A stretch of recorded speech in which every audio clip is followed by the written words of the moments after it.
ami, laisse-nous, nous qui voyons, nous qui sommes enfants, aller vers Jésus. Toi, ça ne vaut pas la peine. Quand ils ont dit ça à Bartimée, Bartimée a dit, aujourd'hui c'est aujourd'hui.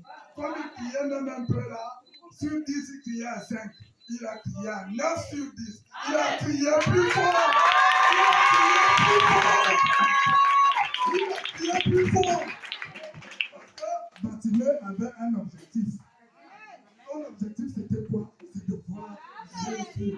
Tous ceux qui faisaient le bruit à côté là, ils s'en foutaient. Il a dit, je m'en fous de ton bruit, tu fais. Je m'en fous que tu me dises que je suis un pécheur.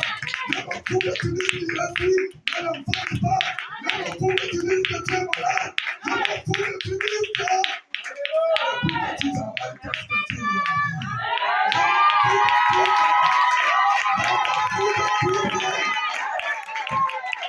Je m'en fous de tout ça. Mon objectif, c'est de voir Jésus. Vous savez, ce qui est extraordinaire, c'est que quand Jésus est arrivé dans le parage, Bartimée a crié plus fort. Jésus! Jésus! Malgré tout ce qu'il était en train de faire, Bartimée a crié. Et Jésus s'est arrêté, il a entendu la voix. Jésus a entendu la voix de quelqu'un. Il a dit, qui crie là? On a dit, c'est un aveugle fâché. Tous les apessementiers qui lui disaient que non, tu penses que tu es qui? Est-ce que tu peux arriver vers Jésus? Tu ne vois pas. Est-ce que c'est ou cela? Jésus leur a demandé, amenez-le vers moi. Amenez-le vers moi. Ce sont ces apessementiers là qui l'ont encore soulevé pour l'amener vers Jésus.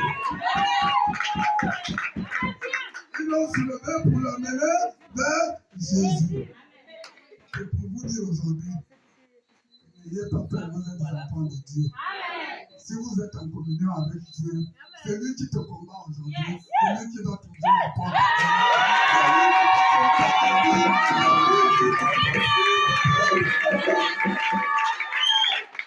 Restez zen. Ne paniquez pas. Si vous savez, c'est lui que vous aimez, qui est le chef, le roi, le tout-puissant. Ce sont ces apestamentiers-là qui l'ont soulevé, qui l'ont amené. Ils l'ont amené devant Jésus et Jésus a posé la question de savoir, Bartimée, qu'est-ce que tu attends de moi? Qu'est-ce que tu attends de moi? Bartimée lui a dit, mon Seigneur, Jésus, mes oreilles ont entendu parler de toi. Maintenant, mes yeux veulent te voir. Mes yeux veulent te voir. Mes yeux veulent te voir. Jésus n'a pas compris. Ton frère te sauver. Bartimée n'a pas dit, Jésus n'a pas dit pardon, que c'est moi qui te sauve. Mais il a dit à Bartimée que c'est ta foi qui t'a sauvé. Ta propre foi. Donc, bien aimé, si tu as la foi, si tu as la foi, tous ces obstacles qui sont devant toi, toutes les choses qui te bloquent, qui te font pleurer, doivent tomber parce que tu dois manifester ta foi. Parce que tu dois manifester ta foi. Le Dieu t'aime. C'est la foi. C'est à cause de ça que quand je vais rentrer dans ma prédication du jour qui est axée sur comment marcher avec Jésus, je voulais d'abord vous faire comprendre que toutes ces choses-là ne sont rien si tu n'as pas de foi. Amen. Toutes ces choses-là ne sont rien si tu n'as pas de foi. Amen. Le pasteur peut prier 100 ans sur le foi. Donc, on a déjà la foi, je suppose. Parce qu'on sortit d'ici aujourd'hui, il faut qu'on s'assure que tout le monde a la foi. Vous j'avais vu un aveu qui pouvait se dire quand je suis déjà un aveu, je suis détesté par tout le monde, on m'a envoyé comme ça, je dors, je peux vous dire, je vous dis, tenez-vous bien. Sortir d'ici aujourd'hui, il faut que chacun, quand il rentre à la maison, il change de façon de faire. Amen. Il change de comportement. Amen.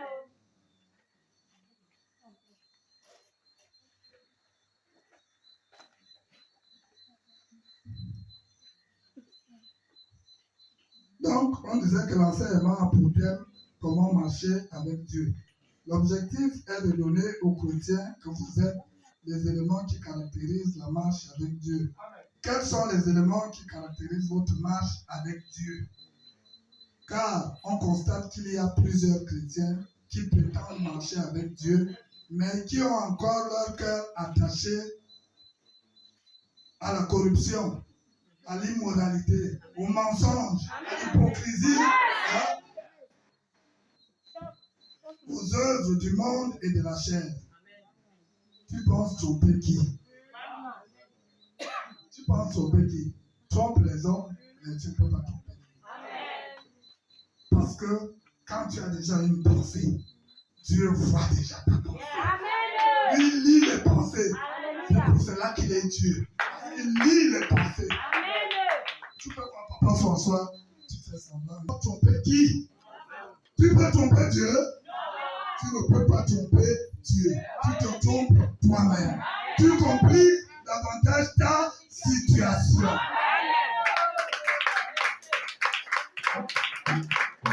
Tu compliques davantage ta situation. Il faudrait qu'on sorte d'ici. Si on a l'habitude de tromper, il faut qu'on arrête de le faire. Il faut vraiment qu'on arrête de le faire si on va. Parce que si tu as l'habitude de tromper, si tu continues toujours dans tes péchés mignons là, parce que dans ça là, il y a des péchés mignons. Amen. On me demande de ne pas vivre en concubinage. Mais je vais faire comment? Je ne peux pas. Parce que si je ne vis pas en concubinage, je ne veux pas manger, je ne veux pas vivre, je ne peux pas être. C'est lui avec qui tu vis en concubinage, là, il est plus puissant que Dieu. Quand Dieu te donne quelque chose, il te dit, voilà ce qu'il faut faire. Toi, tu dis à Dieu, non, je ne peux pas parce que. Je ne peux pas parce que. Parce que quoi?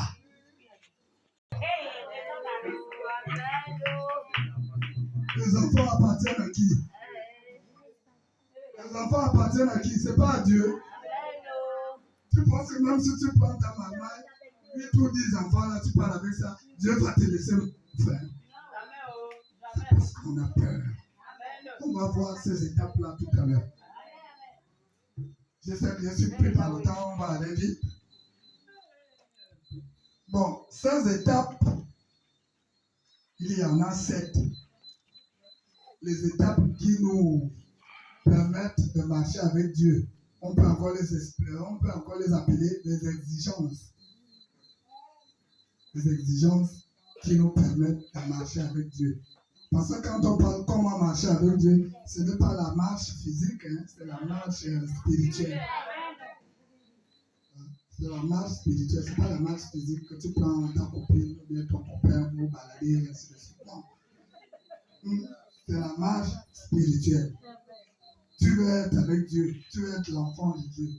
Comment faire pour marcher avec lui? Donc, parmi ces étapes, nous avons